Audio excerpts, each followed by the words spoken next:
ಕಾಣಿಸ್ಕೊಂಡಿರುವಂತ ವ್ಯಕ್ತಿಗಳು ಇವರೆಲ್ಲರೂ ಕೂಡ ಯತ್ನಾಳ್ ಅವರ ಸಭೆಯಲ್ಲಿ. ಸೊ ಈಗ ಕಾಣಿಸ್ಕೊಂಡಿರುವಂತ ವ್ಯಕ್ತಿಗಳಿಗೆ ಟೆನ್ಷನ್ ಶುರುವಾಗಿದೆ. ನೆಕ್ಸ್ಟ್ ಈಗ ನಮ್ಮನ್ನು ಕೂಡ ಉಚ್ಚಾಟನೆ ಮಾಡ್ತಾರೆ ಅನ್ನುವಂತ ಭಯ.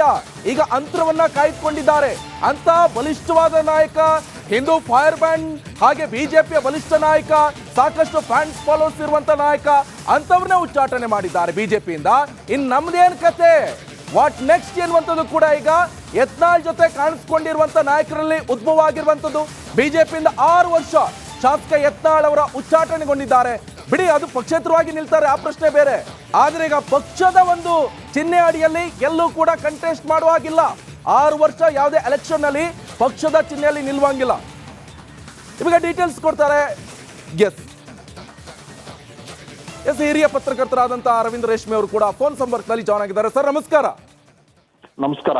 ಬಿಜೆಪಿಯ strong Hindu fire brand, Hindu ಅಂತ ಹೇಳಿದ್ರೆ ಸಾಕಷ್ಟು ಮಾತನಾಡ್ತಾರೆ, ಜೊತೆಗೆ ಬಿಜೆಪಿ ಪಕ್ಷದ ವಿರುದ್ಧವಾಗಿ ಮಾತನಾಡ್ತಾರೆ. ಅಂದ್ರೆ ಪಕ್ಷವನ್ನ ಸಂಘಟನೆ ಮಾಡ್ತೀನಿ, ದೊಡ್ಡ ಮಟ್ಟ ತಗೊಂಡು ಹೋಗ್ತೀನಿ ಅನ್ನುವಂಥ ನಿಲುವನ್ನ ವ್ಯಕ್ತಪಡಿಸಿದ್ರು.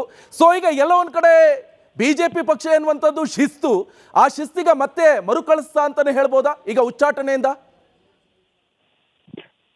ಇಲ್ಲ, ಇದು ಉಚ್ಚಾಟನೆ, ಇದು 2 ಅಲಗಿನ ಕತ್ತಿ. ಇದು ಇವತ್ತು ಕರ್ನಾಟಕದ ಬಿಜೆಪಿಯ ಆಂತರಿಕ ಸ್ಥಿತಿಯನ್ನು ನೋಡಿದಾಗ ಅಲ್ಲಿ ಯಾವುದೇ ವಿಚಾರದಲ್ಲೂ ಕೂಡ ಇಲ್ಲಿ ಶಾಸಕರ ನಡುವೆ ಆಗ್ಲಿ, ಹಿರಿಯ ನಾಯಕರ ನಡುವೆ ಆಗ್ಲಿ, ಕೋರ್ ಕಮಿಟಿಯ ಸದಸ್ಯರುಗಳ ನಡುವೆ ಆಗ್ಲಿ, ಯಾವುದೇ ವಿಷಯದ ಬಗ್ಗೆ ಕೂಡ ಒಂದು ಸರ್ವಸಮ್ಮತವಾದ ಅಭಿಪ್ರಾಯವೇ ಕಾಣಿಸ್ತಾ ಇಲ್ಲ.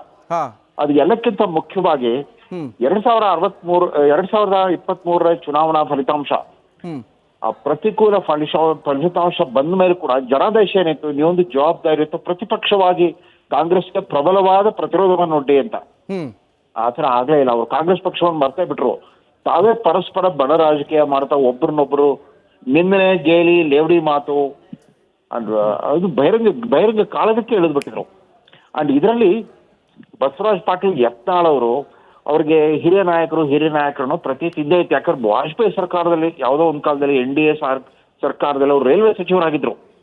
ನಿಮ್ಮ ತಲೆಮಾರ್ಗದು ಗೊತ್ತಿದೆಯೋ ಇಲ್ವೋ, ರೈಲ್ವೆ ಸಚಿವರಾಗಿ ಒಳ್ಳೆ ಕೆಲಸ ಮಾಡ್ತಾರೆ, ಒಳ್ಳೆ ಹೆಸರು ತಗೊಂಡಿದ್ರು. ಅದಾದ ನಂತರ NDA ಸರ್ಕಾರ ಪತನಗೊಂಡಿದ್ದರಿಂದ ಅವ್ರು ಮತ್ತೊಂದು ಅವಧಿ ಸಿಗ್ಲಿಲ್ಲ. ಆದ್ರೆ ಆ ಹಿರಿತರ ವಾಜಪೇಯಿ ಅವ್ರ ಜೊತೆಗಿನ ಒಡನಾಟ ಅದು ಯಾವುದೂ ಕೂಡ ಇವತ್ತಿನ ಅವರ ದೈನಂದಿನ ವರ್ತನೆಯಲ್ಲಿ ಕಾಣಿಸ್ತಾ ಇರಲಿಲ್ಲ. ಇರ್ಬೋದು ಈ ವಿಜೇಂದ್ರ ನಾಯಕತ್ವದ ವಿರುದ್ಧ ಅವ್ರ ಹೋರಾಟ ಅದೆಲ್ಲ ಇತ್ತು ಸರಿ, ಆದ್ರೆ ಅದನ್ನ ಒಂದು ಪಕ್ಷದ ಚೌಕಟ್ಟಿನೊಳಗೆ ಅದನ್ನ ಮುಂದುವರ್ಸ್ಕೊಂಡು ಹೋಗೋದಾಗಿತ್ತು. ಎಲ್ಲಕ್ಕಿಂತ ಒಬ್ಬ ಜವಾಬ್ದಾರಿಯುತ ಹಿರಿಯ ಮುತ್ಸದಿ ತರ ಒತ್ಸೋದ್ರ ಬದಲು ಬರ್ತಾ ಅವ್ರು ವಿದೂಷಕನ ತರ ಆಡ್ತಾ ಇದ್ರು. ಅದು ಬಹಳ ವಿಷಾದನೀಯ ಸಂಗತಿ.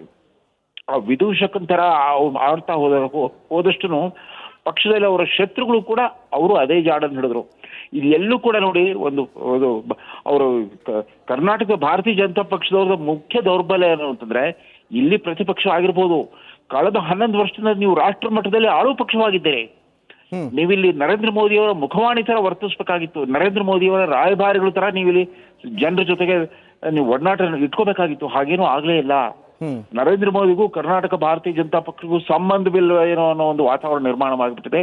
ನೀವು ಒಪ್ತೀರಿ ಅಂತ ಕಾಣುತ್ತೆ. ಪತ್ರಕರ್ತರಾಗಿ ಸುದ್ದಿವಾಹಿನಿಯಲ್ಲಿ ವಿಶ್ಲೇಷಣೆ ಮಾಡುವಾಗ ನಿಮ್ಗಳು ಕೂಡ ಆಶ್ಚರ್ಯ ಅನಿಸ್ತಿರ್ಬೋದು, ಇವ್ರು ಯಾರು ಇಲ್ಲಿ ಕರ್ನಾಟಕದಲ್ಲಿ ಇವ್ರು ರೂಲಿಂಗ್ ಪಾರ್ಟಿ ಅಂತ ಅನಿಸ್ತಾನೆ ಇಲ್ವಲ್ಲ ರಾಷ್ಟ್ರ ಮಟ್ಟದಲ್ಲಿ. ಯಾಕಂದ್ರೆ ಮೋದಿಯವರ ಸರ್ಕಾರದ ಕಾಣಿಸ್ಕೊಂಡಿರುವಂತ ವ್ಯಕ್ತಿಗಳು ಇವರೆಲ್ಲರೂ ಕೂಡ ಯತ್ನಾಳ್ ಅವರ ಸಭೆಯಲ್ಲಿ.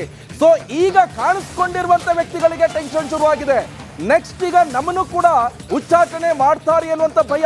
ಈಗ ಅಂತರವನ್ನ ಕಾಯ್ದುಕೊಂಡಿದ್ದಾರೆ ಅಂತ ಬಲಿಷ್ಠವಾದ ನಾಯಕ, ಹಿಂದೂ ಫೈರ್ ಬ್ಯಾಂಡ್ ಹಾಗೆ ಬಿಜೆಪಿಯ ಬಲಿಷ್ಠ ನಾಯಕ, ಸಾಕಷ್ಟು ಫ್ಯಾನ್ಸ್ ಫಾಲೋವರ್ಸ್ ಇರುವಂತ ನಾಯಕ ಅಂತವ್ರನ್ನೇ ಉಚ್ಚಾಟನೆ ಮಾಡಿದ್ದಾರೆ ಬಿಜೆಪಿಯಿಂದ. ಇನ್ ನಮ್ದೇನ್ ಕತೆ, ವಾಟ್ ನೆಕ್ಸ್ಟ್ ಎನ್ನುವಂಥದ್ದು ಕೂಡ ಈಗ ಯತ್ನಾಳ್ ಜೊತೆ ಕಾಣಿಸ್ಕೊಂಡಿರುವಂತ ನಾಯಕರಲ್ಲಿ ಉದ್ಭವ ಆಗಿರುವಂತದ್ದು. ಬಿಜೆಪಿಯಿಂದ 6 ವರ್ಷ ಶಾಸಕ ಯತ್ನಾಳ್ ಅವರ ಉಚ್ಚಾಟನೆಗೊಂಡಿದ್ದಾರೆ. ಬಿಡಿ, ಅದು ಪಕ್ಷೇತರವಾಗಿ ನಿಲ್ತಾರೆ, ಆ ಪ್ರಶ್ನೆ ಬೇರೆ. ಆದ್ರೆ ಈಗ ಪಕ್ಷದ ಒಂದು ಚಿಹ್ನೆ ಅಡಿಯಲ್ಲಿ ಎಲ್ಲೂ ಕೂಡ ಕಂಟೆಸ್ಟ್ ಮಾಡುವಾಗಿಲ್ಲ. 6 ವರ್ಷ ಯಾವುದೇ ಎಲೆಕ್ಷನ್ ನಲ್ಲಿ ಪಕ್ಷದ ಚಿಹ್ನೆಯಲ್ಲಿ ನಿಲ್ಲುವಂಗಿಲ್ಲ. ಇವಾಗ ಡೀಟೇಲ್ಸ್ ಕೊಡ್ತಾರೆ. ಎಸ್ ಹಿರಿಯ ಪತ್ರಕರ್ತರಾದಂತಹ ಅರವಿಂದ್ ರೇಷ್ಮೆ ಅವರು ಕೂಡ ಫೋನ್ ಸಂಪರ್ಕದಲ್ಲಿ ಜಾಯ್ನ್ ಆಗಿದ್ದಾರೆ. ಸರ್ ನಮಸ್ಕಾರ. ನಮಸ್ಕಾರ. ಬಿಜೆಪಿಯ strong Hindu fire brand, Hindu ಅಂತ ಹೇಳಿದ್ರೆ ಸಾಕಷ್ಟು ಮಾತನಾಡ್ತಾರೆ, ಜೊತೆಗೆ ಬಿಜೆಪಿ ಪಕ್ಷದ ವಿರುದ್ಧವಾಗಿ ಮಾತನಾಡ್ತಾರೆ. ಅಂದ್ರೆ ಪಕ್ಷವನ್ನ ಸಂಘಟನೆ ಮಾಡ್ತೀನಿ, ದೊಡ್ಡ ಮಟ್ಟ ತಗೊಂಡು ಹೋಗ್ತೀನಿ ಅನ್ನುವಂಥ ನಿಲುವನ್ನ ವ್ಯಕ್ತಪಡಿಸಿದ್ರು. ಸೊ ಈಗ ಎಲ್ಲ ಒಂದ್ ಕಡೆ ಬಿಜೆಪಿ ಪಕ್ಷ ಎನ್ನುವಂಥದ್ದು ಶಿಸ್ತು, ಆ ಶಿಸ್ತಿಗೆ ಮತ್ತೆ ಮರುಕಳಿಸ್ತಾ ಅಂತಾನೆ ಹೇಳ್ಬೋದಾ ಈಗ ಉಚ್ಚಾಟನೆಯಿಂದ? ಇಲ್ಲ, ಇದು ಈ ಉಚ್ಚಾಟನೆ ಇದು ಎರಡು ಅಲಗಿನ ಕತ್ತಿ. ಇದು ಹಾ ಇವತ್ತು ಕರ್ನಾಟಕದ ಬಿಜೆಪಿಯ ಆಂತರಿಕ ಸ್ಥಿತಿಯನ್ನು ನೋಡಿದಾಗ ಅಲ್ಲಿ ಯಾವುದೇ ವಿಚಾರದಲ್ಲೂ ಕೂಡ ಇಲ್ಲಿ ಶಾಸಕರ ನಡುವೆ ಆಗ್ಲಿ, ಹಿರಿಯ ನಾಯಕರ ನಡುವೆ ಆಗ್ಲಿ, ಕೋರ್ ಕಮಿಟಿಯ ಸದಸ್ಯರುಗಳ ನಡುವೆ ಆಗ್ಲಿ, ಯಾವುದೇ ವಿಷಯದ ಬಗ್ಗೆ ಕೂಡ ಒಂದು ಸರ್ವಸಮ್ಮತವಾದ ಅಭಿಪ್ರಾಯವೇ ಕಾಣಿಸ್ತಾ ಇಲ್ಲ. ಅದು ಎಲ್ಲಕ್ಕಿಂತ ಮುಖ್ಯವಾಗಿ 2023 ಚುನಾವಣಾ ಫಲಿತಾಂಶ, ಆ ಪ್ರತಿಕೂಲ ಫಲಿತಾಂಶ ಬಂದ ಮೇಲೆ ಕೂಡ ಜನಾದೇಶ ಏನಿತ್ತು, ನೀವೊಂದು ಜವಾಬ್ದಾರಿ ಇತ್ತು ಪ್ರತಿಪಕ್ಷವಾಗಿ ಕಾಂಗ್ರೆಸ್ಗೆ ಪ್ರಬಲವಾದ ಪ್ರತಿರೋಧವನ್ನು ಒಡ್ಡಿ ಅಂತ. ಆತರ ಆಗ್ಲೇ ಇಲ್ಲ. ಅವ್ರು ಕಾಂಗ್ರೆಸ್ ಪಕ್ಷವನ್ನು ಮರ್ತೇ ಬಿಟ್ರು. ತಾವೇ ಪರಸ್ಪರ ಬಣ ರಾಜಕೀಯ ಮಾಡ್ತಾ ಒಬ್ರನ್ನೊಬ್ರು ನಿಂದನೆ, ಗೇಲಿ, ಲೇವಡಿ ಮಾತು ಅದು ಬಹಿರಂಗ ಕಾಳಗಕ್ಕೆ ಇಳಿದ್ಬಿಟ್ಟಿದ್ರು. ಅಂಡ್ ಇದರಲ್ಲಿ ಬಸವರಾಜ್ ಪಾಟೀಲ್ ಯತ್ನಾಳ್ ಅವರು, ಅವ್ರಿಗೆ ಹಿರಿಯ ನಾಯಕರನ್ನು ಪ್ರತೀತಿ ಇದ್ದೇ ಇತ್ತು. ಯಾಕಂದ್ರೆ ವಾಜಪೇಯಿ ಸರ್ಕಾರದಲ್ಲಿ ಯಾವುದೋ ಒಂದ್ ಕಾಲದಲ್ಲಿ NDA ಸರ್ಕಾರದಲ್ಲಿ ಅವರು ರೈಲ್ವೆ ಸಚಿವರಾಗಿದ್ರು. ನಿಮ್ಮ ತಲೆಮಾರ್ಗದು ಗೊತ್ತಿದೆಯೋ ಇಲ್ವೋ, ರೈಲ್ವೆ ಸಚಿವರಾಗಿ ಒಳ್ಳೆ ಕೆಲಸ ಮಾಡ್ತಾರೆ, ಒಳ್ಳೆ ಹೆಸರು ತಗೊಂಡಿದ್ರು. ಅದಾದ ನಂತರ NDA ಸರ್ಕಾರ ಪತನಗೊಂಡಿದ್ದರಿಂದ ಅವ್ರು ಮತ್ತೊಂದು ಅವಧಿ ಸಿಗಲಿಲ್ಲ. ಆದ್ರೆ ಆ ಹಿರಿತರ ವಾಜಪೇಯಿ ಅವ್ರ ಜೊತೆಗಿನ ಒಡನಾಟ ಅದು ಯಾವುದೂ ಕೂಡ ಇವತ್ತಿನ ಅವರ ದೈನಂದಿನ ವರ್ತನೆಯಲ್ಲಿ ಕಾಣಿಸ್ತಾ ಇರಲಿಲ್ಲ. ಇರ್ಬೋದು ಈ ವಿಜೇಂದ್ರ ನಾಯಕತ್ವದ ವಿರುದ್ಧ ಅವ್ರ ಹೋರಾಟ ಅದೆಲ್ಲ ಇತ್ತು ಸರಿ, ಆದ್ರೆ ಅದನ್ನ ಒಂದು ಪಕ್ಷದ ಚೌಕಟ್ಟಿನೊಳಗೆ ಅದನ್ನ ಮುಂದುವರ್ಸ್ಕೊಂಡು ಹೋಗೋದಾಗಿತ್ತು. ಎಲ್ಲಕ್ಕಿಂತ ಒಬ್ಬ ಜವಾಬ್ದಾರಿಯುತ ಹಿರಿಯ ಮುತ್ಸದಿ ತರ ಒತ್ಸೋದ್ರ ಬದಲು ಬರ್ತಾ ಅವ್ರು ವಿದೂಷಕನ ತರ ಆಡ್ತಾ ಇದ್ರು. ಅದು ಬಹಳ ವಿಷಾದನೀಯ ಸಂಗತಿ. ಆ ವಿದೂಷಕನ ತರ ಆಡ್ತಾ ಹೋದಷ್ಟು ಪಕ್ಷದಲ್ಲಿ ಅವರ ಶತ್ರುಗಳು ಕೂಡ ಅವರು ಅದೇ ಜಾಡನ್ನು ಹಿಡಿದ್ರು. ಇದು ಎಲ್ಲೂ ಕೂಡ ನೋಡಿ, ಒಂದು ಅವರು ಕರ್ನಾಟಕ ಭಾರತೀಯ ಜನತಾ ಪಕ್ಷದವ್ರದ ಮುಖ್ಯ ದೌರ್ಬಲ್ಯ ಏನು ಅಂತಂದ್ರೆ, ಇಲ್ಲಿ ಪ್ರತಿಪಕ್ಷ ಆಗಿರ್ಬೋದು, ಕಳೆದ 11 ವರ್ಷದಿಂದ ನೀವು ರಾಷ್ಟ್ರ ಮಟ್ಟದಲ್ಲಿ ಆಳುವ ಪಕ್ಷವಾಗಿದ್ದೀರಿ. ನೀವಿಲ್ಲಿ ನರೇಂದ್ರ ಮೋದಿಯವರ ಮುಖವಾಣಿ ತರ ವರ್ತಿಸ್ಬೇಕಾಗಿತ್ತು, ನರೇಂದ್ರ ಮೋದಿಯವರ ರಾಯಭಾರಿಗಳ ತರ ನೀವಿಲ್ಲಿ ಜನರ ಜೊತೆಗೆ ನೀವು ಒಡನಾಟ ಇಟ್ಕೋಬೇಕಾಗಿತ್ತು. ಹಾಗೇನೂ ಆಗ್ಲೇ ಇಲ್ಲ. ನರೇಂದ್ರ ಮೋದಿಗೂ ಕರ್ನಾಟಕ ಭಾರತೀಯ ಜನತಾ ಪಕ್ಷಕ್ಕೂ ಸಂಬಂಧವಿಲ್ಲ ಏನೋ ಅನ್ನೋ ಒಂದು ವಾತಾವರಣ ನಿರ್ಮಾಣ ಮಾಡಿಬಿಟ್ಟಿದೆ. ನೀವು ಒಪ್ತೀರಿ ಅಂತ ಕಾಣುತ್ತೆ. ಪತ್ರಕರ್ತರಾಗಿ ಸುದ್ದಿವಾಹಿನಿಯಲ್ಲಿ ವಿಶ್ಲೇಷಣೆ ಮಾಡುವಾಗ ನಿಮ್ಗಳು ಕೂಡ ಆಶ್ಚರ್ಯ ಅನಿಸ್ತಿರ್ಬೋದು, ಇವ್ರು ಯಾರು ಇಲ್ಲಿ ಕರ್ನಾಟಕದಲ್ಲಿ ಇವ್ರು ರೂಲಿಂಗ್ ಪಾರ್ಟಿ ಅಂತ ಅನಿಸ್ತಾನೆ ಇಲ್ವಲ್ಲ ರಾಷ್ಟ್ರ ಮಟ್ಟದಲ್ಲಿ. ಯಾಕಂದ್ರೆ ಮೋದಿ ಅವರ ಸರ್ಕಾರದ ಕಾಣಿಸ್ಕೊಂಡಿರುವಂತ ವ್ಯಕ್ತಿಗಳು ಇವರೆಲ್ಲರೂ ಕೂಡ ಯತ್ನಾಳ್ ಅವರ ಸಭೆಯಲ್ಲಿ. ಸೊ ಈಗ ಕಾಣಿಸ್ಕೊಂಡಿರುವಂತ ವ್ಯಕ್ತಿಗಳಿಗೆ ಟೆನ್ಷನ್ ಶುರುವಾಗಿದೆ. ನೆಕ್ಸ್ಟ್ ಈಗ ನಮ್ಮನ್ನು ಕೂಡ ಉಚ್ಚಾಟನೆ ಮಾಡ್ತಾರೆ ಅನ್ನುವಂತ ಭಯ ಈಗ ಅಂತರವನ್ನ ಕಾಯ್ದುಕೊಂಡಿದ್ದಾರೆ. ಅಂತ ಬಲಿಷ್ಠವಾದ ನಾಯಕ, ಹಿಂದೂ ಫೈರ್ ಬ್ಯಾಂಡ್ ಹಾಗೆ ಬಿಜೆಪಿಯ ಬಲಿಷ್ಠ ನಾಯಕ, ಸಾಕಷ್ಟು ಫ್ಯಾನ್ಸ್ ಫಾಲೋವರ್ಸ್ ಇರುವಂತ ನಾಯಕ, ಅಂತವ್ರನ್ನೇ ಉಚ್ಚಾಟನೆ ಮಾಡಿದ್ದಾರೆ ಬಿಜೆಪಿಯಿಂದ. ಇನ್ ನಮ್ದೇನ್ ಕತೆ, ವಾಟ್ ನೆಕ್ಸ್ಟ್ ಎನ್ನುವಂಥದ್ದು ಕೂಡ ಈಗ ಯತ್ನಾಳ್ ಜೊತೆ ಕಾಣಿಸ್ಕೊಂಡಿರುವಂತ ನಾಯಕರಲ್ಲಿ ಉದ್ಭವ ಆಗಿರುವಂತದ್ದು. ಬಿಜೆಪಿಯಿಂದ 6 ವರ್ಷ ಶಾಸಕ ಯತ್ನಾಳ್ ಅವರ ಉಚ್ಚಾಟನೆಗೊಂಡಿದ್ದಾರೆ.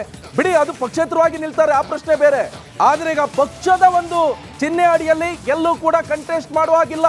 6 ವರ್ಷ ಯಾವುದೇ ಎಲೆಕ್ಷನ್ ನಲ್ಲಿ ಪಕ್ಷದ ಚಿಹ್ನೆಯಲ್ಲಿ ನಿಲ್ಲುವಂಗಿಲ್ಲ. ಇವಾಗ ಡೀಟೇಲ್ಸ್ ಕೊಡ್ತಾರೆ.